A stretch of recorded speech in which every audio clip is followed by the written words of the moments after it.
અમેરિકાએ ઈરાન સરહદે નૌકાદળના વધુ એક કાફલાની કરી તૈનાતી. અમેરિકા અને ઈરાન વચ્ચે વધી રહેલા રાજદ્વારી તણાવ વચ્ચે રાષ્ટ્રપતિ ડોનાલ્ડ ટ્રમ્પે ઈરાનને ફરી એકવાર કડક શબ્દોમાં ચેતવણી આપી છે.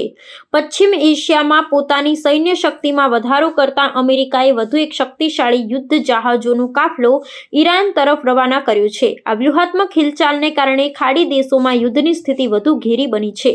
રાષ્ટ્રપતિએ સ્પષ્ટ કર્યું છે કે આ સૈન્ય તૈનાતી માત્ર સુરક્ષાના હેતુથી કરવામાં આવી છે, પરંતુ કોઈ પણ ઉશ્કેરણીજનક પગલાંનો જડબાતોડ જવાબ આપવામાં આવશે. વ્હાઇટ હાઉસ ખાતેથી જારી કરવામાં આવેલા નિવેદનમાં રાષ્ટ્રપતિ ટ્રમ્પે આશા વ્યક્ત કરી છે કે ઈરાન યુદ્ધના માર્ગને બદલે સમજૂતીના માર્ગને પસંદ કરશે. તેમણે જણાવ્યું હતું કે અમેરિકા કોઈ સશસ્ત્ર સંઘર્ષ ઈચ્છતું નથી, પરંતુ પોતાના હિતોની રક્ષા માટે સંપૂર્ણ સજ્જ છે.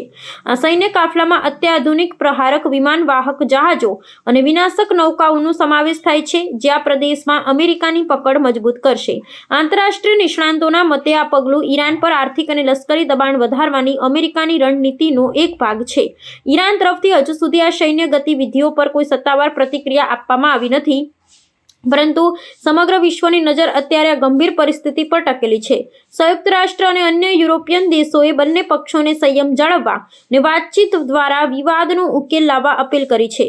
જો ઈરાન નમતું નહીં જોખે તો આગામી દિવસોમાં આ ક્ષેત્રમાં ભૌગોલિક રાજકીય અસ્થિરતા વધવાની પૂરેપૂરી શક્યતા છે. આંતરરાષ્ટ્રીય બજારમાં તેલના ભાવ પર પણ આ સંભવિત સંઘર્ષની માઠી અસર જોવા મળી રહી છે.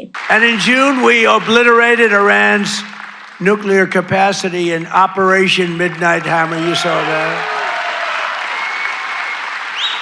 People have been waiting for 22 years to do that, and we were right at the end. They were about a month away from having a nuclear weapon. We had to do it.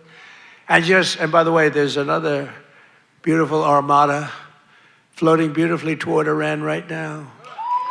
So we'll see. I hope they make a deal. I hope they make a deal. They should have made a deal the first time they'd have a country.